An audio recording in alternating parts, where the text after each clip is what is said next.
I'm Aria Schwartz alongside Rachel Galligan, and welcome to the Winsidr Show, where it's all about the W. The playoffs are here, they are set, and for the first time in a long time, it feels like it's anyone's finals to win.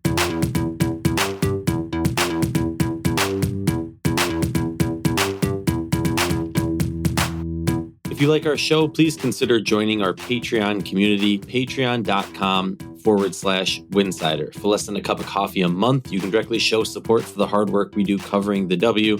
And don't forget to see our amazing staff's written content over at winsidr.com. That's winsidr.com. Welcome back to the show. Excited to be here. The playoffs are here. I feel rejuvenated. I feel exhilarated. I feel ready for some playoff basketball. Rachel Galligan, we just, pulled ourselves together after the night of meaningless games. Obviously, there were some important things that happened. Much love to Diana Taurasi. If that was her last game, there was tears shed. There was some exciting moments.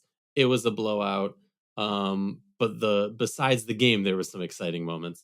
And just overall, it was great to see the people who were in the stands for that moment, for that night, to see Taurasi get her moment. And in, typical Taurasi fashion, I think we all knew what she meant, but she didn't exactly say it. So yeah, I guess that was kind of the only important, big, noteworthy thing to happen last night, besides the clinching of the 8th seed by the Atlanta Dream, which segues us into what we're doing today, which is react, discuss, just initial reactions. This isn't going to be a deep stats, deep dive or anything like that. We're just going to talk about like what we expect, what we're looking for, and our thoughts on the various first round series that we're going to experience. Rachel, I've been rambling too long. Do you have any thoughts on last night's beautiful madness, or do you just want to dive into the first round? No, I mean, I'll talk kind of just general overview. I mean, it was interesting to really, see who was going to rest and how minutes were distributed.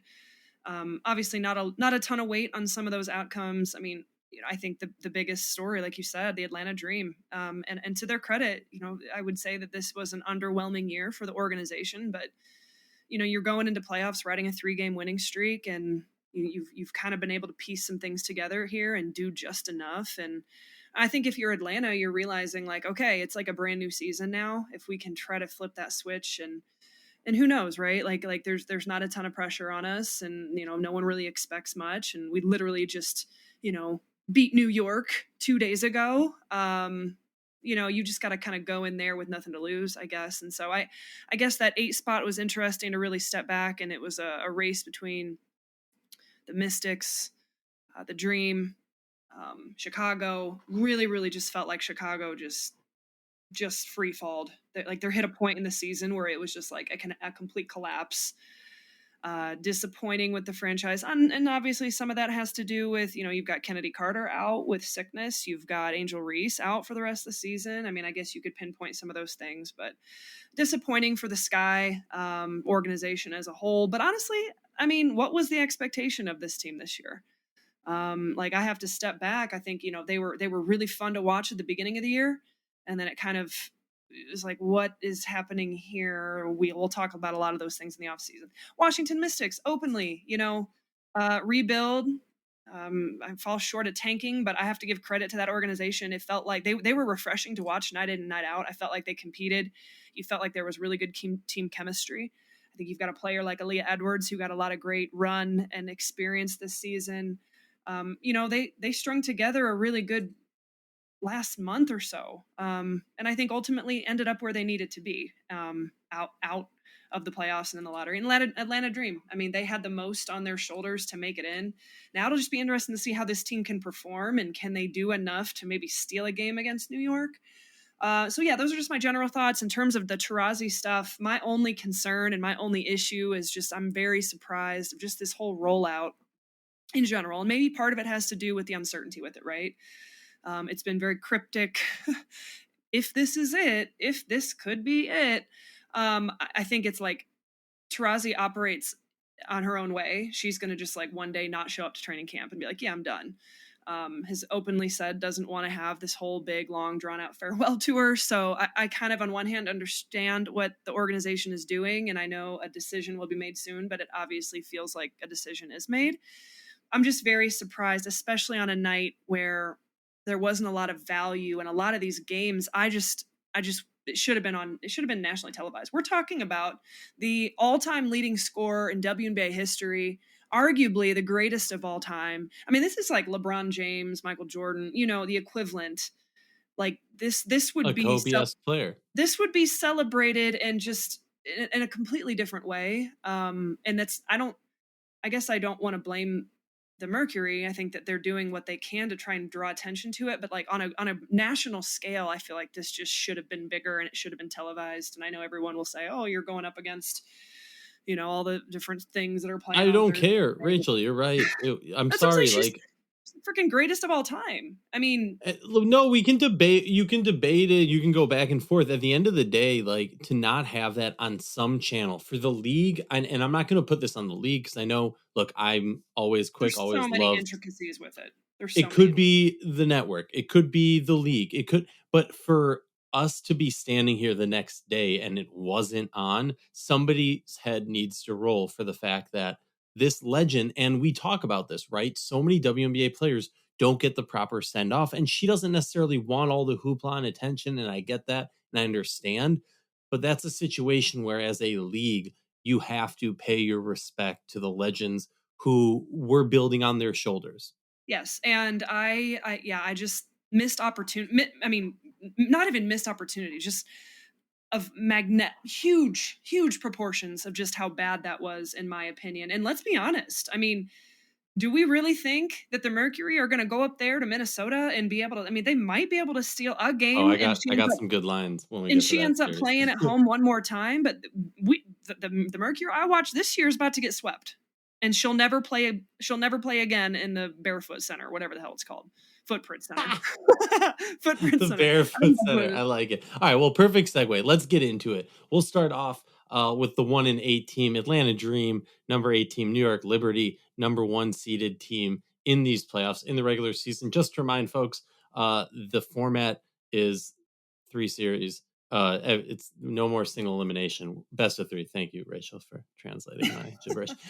Regular season, New York had the 3-0 lead on Atlanta going into last night, the last game of the season.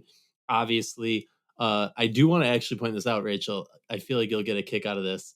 My stepdad, who is a Lynx season ticket holder, brought my little cousin to the game, was all excited. It was fan appreciation night, last game of the season. The amount of angry texts that I got from him in like late night, middle of the morning, whatever, about his frustration as a fan. He was like, quote unquote, if you're not going to try, just forfeit the game. And like, why? It was just like the classic fandom of like so angry. And I get it, but also sit Fief, sit K-Mac, let your best players rest because you have a legitimate champ for a championship. Whatever. I'm not talking about that. But the reason I brought that up was because obviously New York wasn't treating it like a do or die game that it was for Atlanta. And Atlanta gets the W. Atlanta sneaks into the playoffs. What are your thoughts? Where are you at with this series? To me, it's a sweep. I mean, maybe Atlanta can find a way to pull off one. I don't think they have a chance. I think, I just think the New York Liberty are leaps and bounds better than them. Yeah. I mean, I would love to know. I would love to go back and actually look at the margin of victory in those games. Was there anything even within single digits? Yeah, it should be a sweep. It absolutely should be a sweep. If they're going to have a chance, if Atlanta's going to have a chance to steal one, you're going to have like a 38-point performance from Ryan Howard, in my opinion. Oh, and side note, actually, Rachel. So, game 1 was earlier in the season. Liberty 78, Dream 61, then the Liberty 96-75, and then the Liberty 81-75. So that 81-75, the closest of it. But if you remember, I don't know if you remember, there was a point where like Ryan Howard had some comment after their first loss about like, I'm looking forward to the next time we play or something like that, or like circle the date. And New York came back and whooped them. Go into that 81-75 game and who played well for Atlanta that game? Let me break it down. The only reason I'm having him do this is because I'm just really slow on the computer. So. Alicia Gray, 8 of 13, was a -7, but 24 points, 5 rebounds, and 1 block. And Tina Charles that game with 12 rebounds, 16 points. Notable, Ryan Howard did not play. That was my question. Okay. She was hurt. Cheyenne Parker Tyus was playing 21 minutes, 12 points. Nas at the time obviously hasn't peaked like we've seen so far, but really just a Cheyenne, Tina, and Alicia heavy game. Yeah, I think that Atlanta, if Atlanta is going to steal one, obviously Ryan Howard being there in the equation and going off and knocking down shots and being effective is huge. Same with, Jordan Canada, Tina Charles, Alicia Gray. I mean, they're going to have to play exceptionally well. But honestly, if they drop a game, it's just more so because New York beat themselves. That's what I see. From toe to toe, top to bottom, the talent does not equate, so in my opinion, this should be a sweep. Yeah, I mean, like Rachel, when we're texting, we talk about tiers quite often. And to me, yes, they're in the playoffs. Props to them. That's a success. That's something that they need to hang their hat on because you need to build off successes and you need to kind of grow as a franchise. But this is the haves versus the have. I don't want to say the haves versus the have-nots because the Dream have a roster that I think underperformed this season. So maybe something different happens. But yeah, I'm with you on that. Next series, Indiana Fever, number 6, Connecticut Sun, number 3. Fever lose the series to the Sun in the regular season 3-1. But I'm looking at this one, and am I crazy, Rachel? This is the one that I see as the upset possibility. And I know a lot of people are going to turn to me and say, "Oh, it's Caitlin Clark. You're drinking the Kool-Aid." No. A lot of people are. Rachel, break it down. No, it just comes down to facts because I actually looked really closely into this series. It's fascinating. I mean, we have to remember that Indiana, right out of the gate, a young team with a young point guard and all these players and the disaster that we saw at the start of the season, that there's no way to avoid that because it's all new. Played Connecticut twice in May, like the first week and a half of the season. Okay, so talk about, let me throw you out to the Wolves. You got the most veteran team in the league with the most chemistry playing against arguably the one that has the least amount. So those two games are a wash to me. The first one, 92-71. That wasn't even, it was a slaughter, and it should have been a slaughter. 7 days later, 88 Connecticut Sun, Indiana Fever, 84. So just in the span of a week, we're looking at, a 3-possession difference. All right, now fast forward probably 2.5 weeks later, Connecticut Sun, 89, Indiana Fever, 72. At this point, the Fever were 3-10 on the season, and the Connecticut Sun, if you remember, were on that crazy hot streak to start the season. They were 10-1. And then there's this ridiculously long gap between when these teams met again. Okay, from June 10th to August 29th. That's literally it's 2.5 months. And in that time, we had the All-Star break, we had the Olympic break, and that is when the Indiana Fever turned the page and things started to click. And we came back from the Olympic break. That team was in the practice facility together. They were getting chemistry together. I mean, this team probably practiced together more than any other franchise in the league because they had to, because of the youth, because of all of the pieces of this team needing to kind of just gel and come together. All right, so I can't even look at the Indiana Fever team of the first 2 months of the season as the same team. So then we see the meeting on August 28th. The Indiana Fever beat the Connecticut Sun 84-80. So really, we don't have a ton to go off of in terms of this matchup, in my opinion, because the first 3 are kind of a wash. What we do know is the last meeting, which was 3 weeks ago, the Fever were able to win. And what we do know is the Dream haven't exactly blown it out of the water here this last month or so. At one point they were 500 in their last 6 games.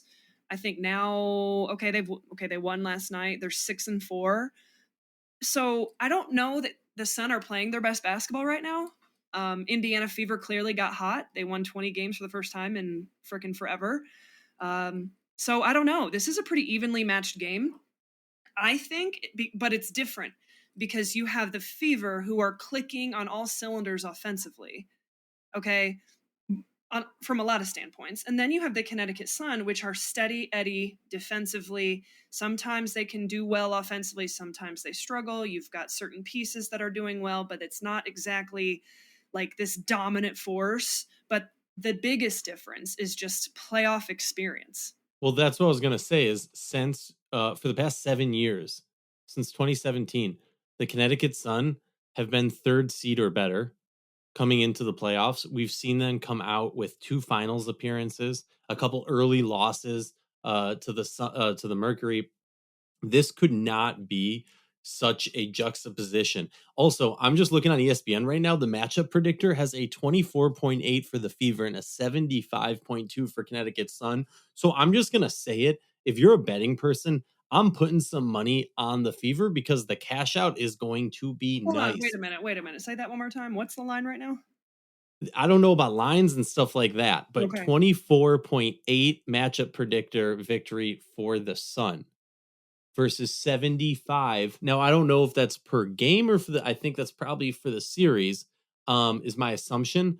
Maybe it's just per game. Either way, that's bold. It's interesting because I think we know that the Fever are capable of going and winning a couple games here. I do. Do I think they can sweep Connecticut? No, I do not. I think this does go to 3. But also at the same time, it's not like the Fever have anything to lose and there's this crazy amount of pressure on them, right? I mean, you've won 20 games. You're in the playoffs for the first time. All the pressure's on the Sun. Yeah, I mean, you're in the playoffs for the first time in 8 years. Connecticut's at home. Like honestly, like if the Fever get bounced, no one's gonna sit here and be like, oh, what a disappointing year. Now, maybe some who don't really understand the WNBA, maybe some who don't truly grasp what we're talking about, but it shouldn't be. It shouldn't be. You don't even have Kelsey Mitchell, who has playoff experience, and then on the other end of the spectrum, you've got Alyssa Thomas, DeWanna Bonner, who's like been playing for 27 years in the league. Like we're talking about some of the most experienced playoff contenders of all time. Well, however, but that's the thing. Like if you're on the Fever side, it's like nothing to lose. Which let is it fly. We're playing loose. And then if you're on the Connecticut side, it's like the storyline for the Sun is they get to the playoffs and they choke. Now, we've had these long debates. You can call it choke. You can call it underperform. You can call it disappointing, whatever it is, whatever the terminology you want to use, because everybody has different words for it. Everybody is going to define those words differently. And I respect that and I get that. What I will say that I think is undeniable is that the Connecticut Sun have been one of the top teams for the past 7 years in each WNBA season. And they have played some amazing basketball. In many of those seasons, they have been the number 1 or number 2 team for at least half of the season. Okay. And when they get to the playoffs, they perform worse than they did during the regular season. You can give me any reason why that happens. You can give me any logical explanations. That's totally fine.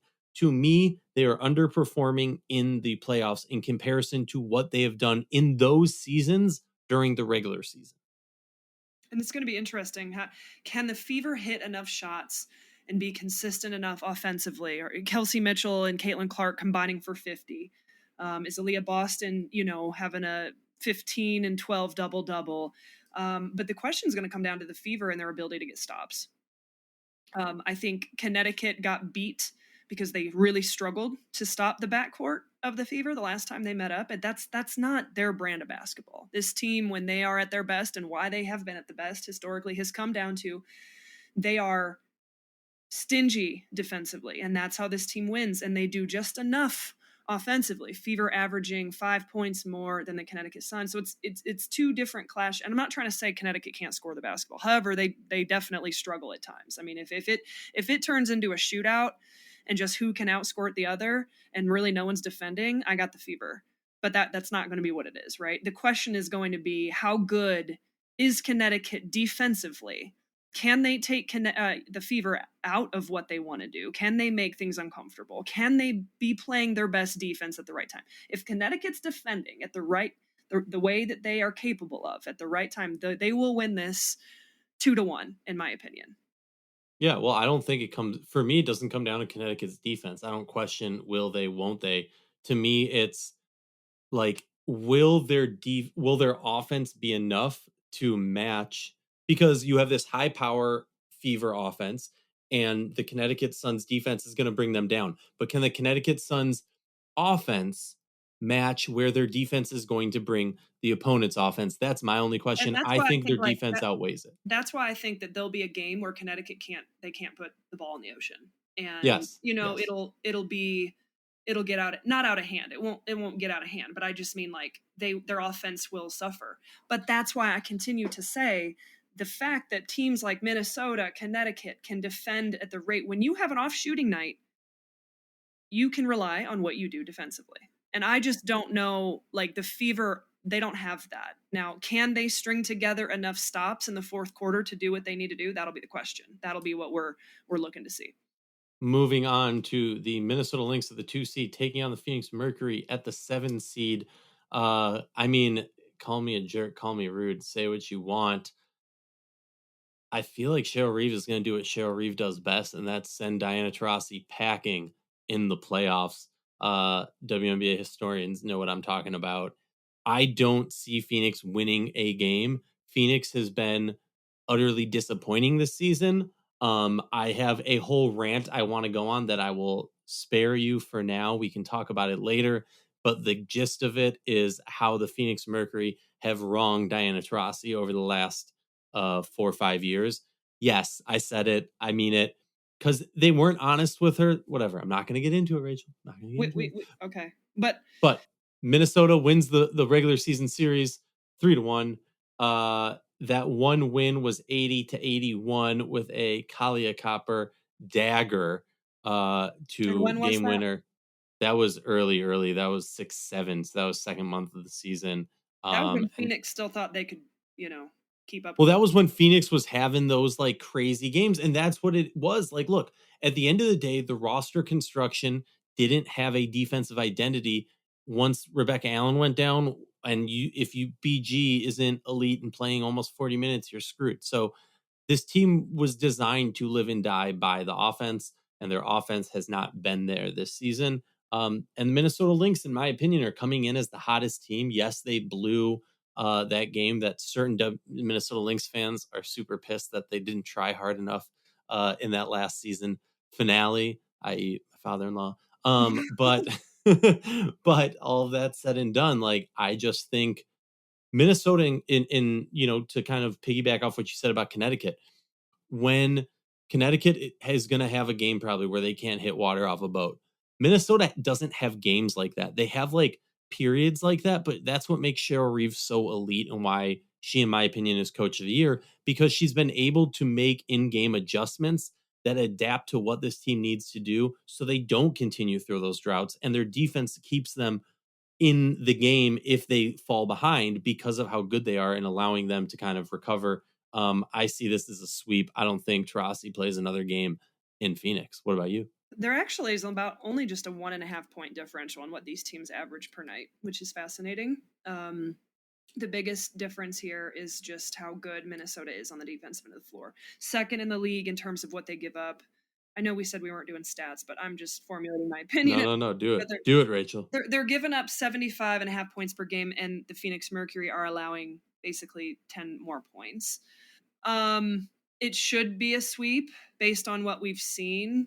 Minnesota, is 3-7, and it's just been, I don't even know what to really explain the last couple of months there, ever since the Olympic break. However, is there a scenario where there's like this heroic, everybody comes together and clicks and starts playing hard and working together and having chemistry, and they catch lightning in a bottle for a game, and we do it for DT, one more. Maybe they can steal one.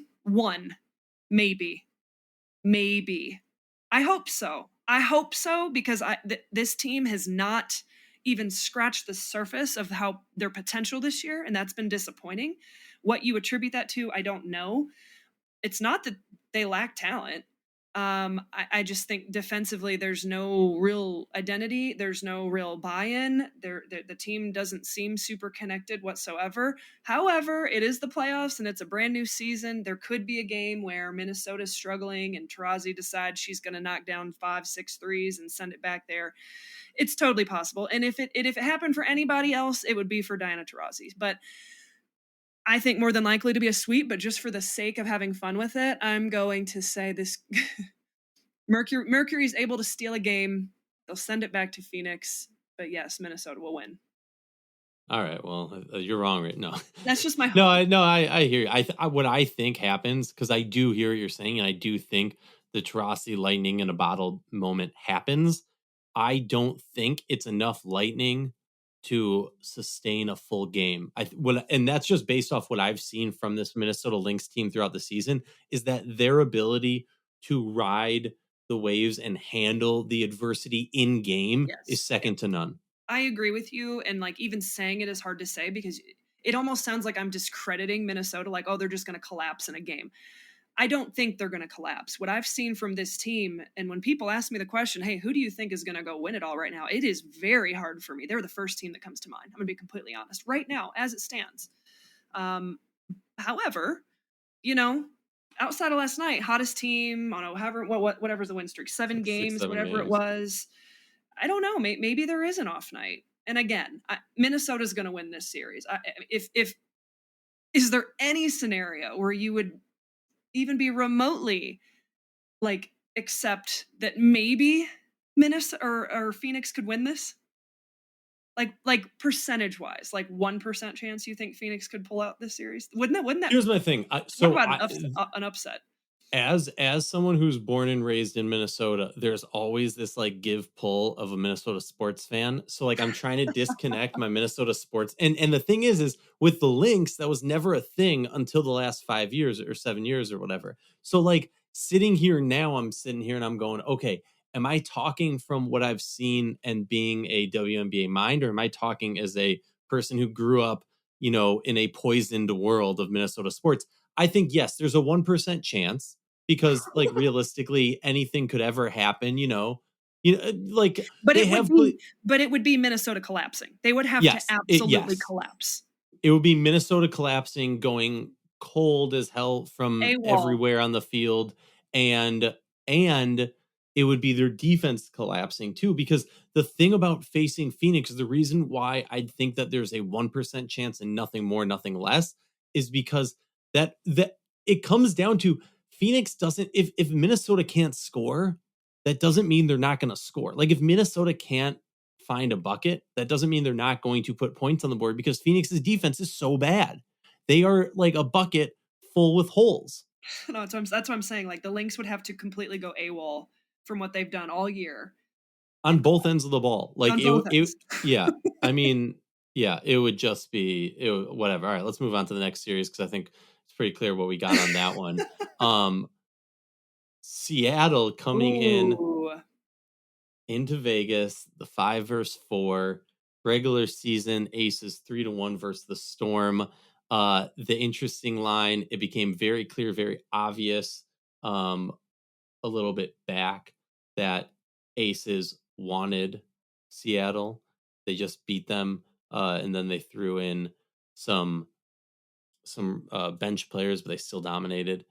The Aces, in my opinion, are the scariest team right now, not because of what they've done this seseason, but not because what we think they can be. Exactly, and that's what nightmares build off of, not reality.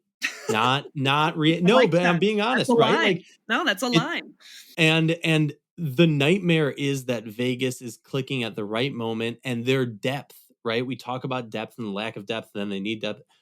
Megan Gustafson goes off against the Dallas Wings, which, Rachel, we're going to have to do a whole, breakdown, whatever the term is when you like cut open, in like middle school. Dissect. Yeah. Thank you. We're going to have to dissect the Dallas Wings 2024 season at some point, and it's We need to have an gonna, entire show dedicated to that. yeah, it's gonna whatever. But okay, so I don't even see the series being close. If I'm being blunt, I I think it could go 3. So let me be clear that I think it could go 3, but I don't like. To me, this is not the series that I think is going to be super close, down to the wire, super intense, anything like that. Like I said, the most intense series, the series that I think the underdog, the lower seed could win is Indiana, Connecticut. When it comes to this, I genuinely, and maybe it's recency bias because Jewel Lloyd's been injured, maybe because Ezzy's been hurt. I just have been continuously disappointed and let down by this Seattle team. Maybe it's because my expectations were too high. I don't know, but I think Seattle could win a game. That doesn't shock me. I think more so because of what we've seen from Vegas this whole season. So I think that it's a possibility, but I think if we're looking at what we've seen of recent, Seattle hasn't had the hardest competition of recently, and they haven't been looking like so amazing. And then Vegas has been looking better and better and better. And so for me, I'm going Vegas. Maybe it's in 3. All right, I'll do a little recap. Seattle beat Las Vegas first meeting this season, June 7th, 78-65. They met again 12 days later. Aces won 94-83. About a month later, Aces won again 84-79. And then just recently, 4 days ago, depending on when you're listening to this, Aces won 85-72.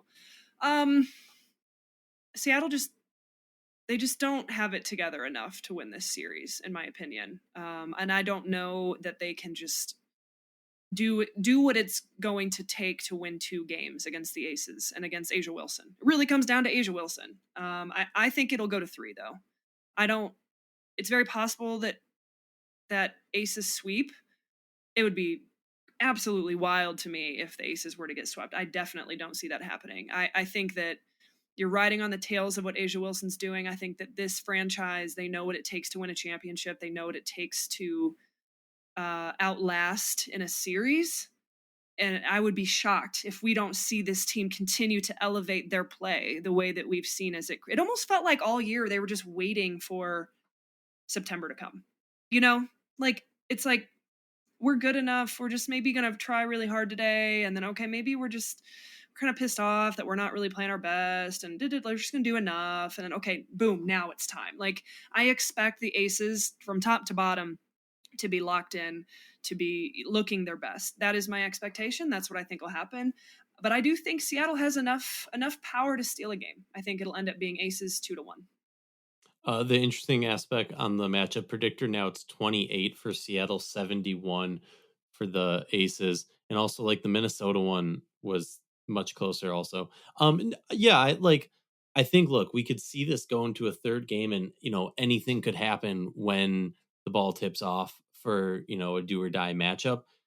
My personal take on this Aces team is they're going to hit their ceiling in the playoffs. That you can ride the Asia Wilson gas as long as you want. But if other players aren't going to, bring their element, bring their whatever you want to talk about it to the game, this team is not going to be able to do it. The one thing No, that I will say to bounced. your point about kind of waiting for September, every game, if you watch them, even when they're looking bad, and I'm talking about the Aces at their worst of this season, it's still there. It wasn't like the body language. It wasn't like they It wasn't weren't like doing. toxic, right? Yeah, they just weren't like, you still saw Kelsey Plum with the confidence doing the same Wow. exact move. It just looked a hitch off. And it almost seems like, and maybe this is a reference that Rachel will get because she's actually a baller, and other listeners might get. But sometimes when you're watching someone's shot and they're a good shooter, but they just get in that habit and it's just like a streak of just releasing a little late or a little early, and you get stuck in that, and then you get so focused on trying to compensate that you overdo it. And so that's almost what it felt like. They were trying to find that groove, or if you're a skier, trying to find your skis into that groove down the hill, and they just Yeah. never aligned it. Finding that rhythm. Yeah. Yeah, that's how I feel. I think it'll Aces should, but also, I mean, a lot of coaches talk about like, okay, the way we are in practice, like you're gonna play how you practice all week, depending on. We've talked a lot about, on all levels, but then there's part of me that's like, they're just gonna expect to turn it on and be the Aces of 2023, like, because it's the playoffs now, when they've shown us what they've shown us for the last 4 months. You know what I'm saying? It's like, I don't know. I don't know. I don't know this Aces team, but it goes back to when we originally started this conversation. It's what we know they are capable of being. And obviously, when you look at their body of work the last, 3 weeks, 2 weeks, they are trending the right direction. And you see this team coming together at the right time. And so that's really what we should go off of, not just about, okay, early season struggles or inconsistencies. How they're playing right now and what they are capable of in a playoff leads to they should sweep, but they definitely should beat Seattle. And Rachel, I got one question for you. Before we start these 2024 WNBA playoffs, before we get ready to watch again, and I started the episode by saying this, I think this is in as recent as I can remember, the first time it feels like, yes, we have a favorite, maybe, but it feels like it's anybody's matchup, right? For sure. Like when we talk about who's going to win the finals, the first team that pops into my head is Minnesota. Then quickly after, it's like, but New York's actually probably realistically going to win it. And I'm just thinking Minnesota because I'm from there. So I automatically think of them first. And then I flip it and I go, no, but and it's this constant rotation. It's the first time we've had this in a long time since really we've fun. been doing the pod, it feels like. It feels really fun. And even last year when it was the Aces in New York, it was very clear they were the top two. No offense to Connecticut, but it just felt that way. You still didn't feel like New York was going to have enough. They didn't show us enough they were going to be able to do it. But anyway, back to your question. This is exciting because I know what you're going to ask me. Who do I think is going to win it? Right? I wasn't going to ask that, but that's a good one. Cool. No, yeah. Why? Well, let's start off with this. Who do you think is going to win it? I'm like a leaf blowing in the wind. Depending on the gust, it changes literally every 15 seconds. Give me the team and how many games. Remember, finals best of 5. I'm going to say the New York Liberty in 3. No. Wow. Sorry. New York Liberty in 5. Wow. Okay. I'm going Minnesota Lynx in 4. Okay. Because why not? Let's write it down. We also didn't do Pick'em this year, by the way. I know, mostly because you keep beating me, and I'm just embarrassed. No, not 20-0, just like 5-0 in the season, right? Like, just now, September 20th, realized we haven't done Pick'em all year. We'll do it. We'll do a private Pick'em off air for the playoffs, and then loser has to do something. But okay, so finals prediction. I just officially put out there the New York Liberty, even though now it's 5 seconds later, I think it's the Aces. And then 20 minutes ago, it was the Lynx. Yeah, right. This episode started, it was Minnesota. Clearly, I didn't sell Minnesota well. My apologies, Lynx fans. When I tell you I'm a leaf blowing in the wind, it literally changes every 15 seconds. Like I talked to my dad earlier today, and I was like, man, I think Minnesota's going to do it. So it would be like Minnesota winning it still feels like the craziest outcome. Does it not? Like if you take a step back, yes. And maybe that's the one part that maybe is what is maybe holding me back. It's not that I don't think they have the pieces or the tools. They totally can go do it. I just feel like that's just it because we didn't expect it. We didn't expect this team to perform and look the way they look this year. It's not that our expectations were low. We just thought they would be a little more human, a little more which is amazing because I'm loving this team. This is I'll say this it's kind of like the other side of the coin with Vegas, right? Vegas, it's all season they've underperformed to an element and they've defined who they are this season, but there's that element of what if they turn it on. For Minnesota, they've defined. It's not strong enough for me right now. Totally, but for Minnesota, they've defined what they are They've exceeded our expectations. They have looked almost perfect, but there's that small percentage of us. Are they going to come back to? So like, it's the exact opposite, right? One team doing so good, and there's that what if they fail, and that what if they do good. And my pick, and that's the so then that leads me to the New York Liberty, and exactly why they're my pick, because they have the depth, they have the superstardom, they have the talent. They were in that position last year. They lost in the finals. The natural trajectory of a team that's been together, that has more chemistry, that has a chip on their shoulder, is to now go take it. This is New York Liberty's year. Yeah. And anything less than is disappointing, in my opinion. Like this is for the taking. And the fact that they've been the top dog all year long, essentially, and been able to fly under the radar is a huge positive, in my opinion. Rachel, the question I was going to ask is today, before the playoffs start, after we've seen another great WNBA season, I got to ask you the question on everyone's mind. Who's your GOAT? Diana Taurasi.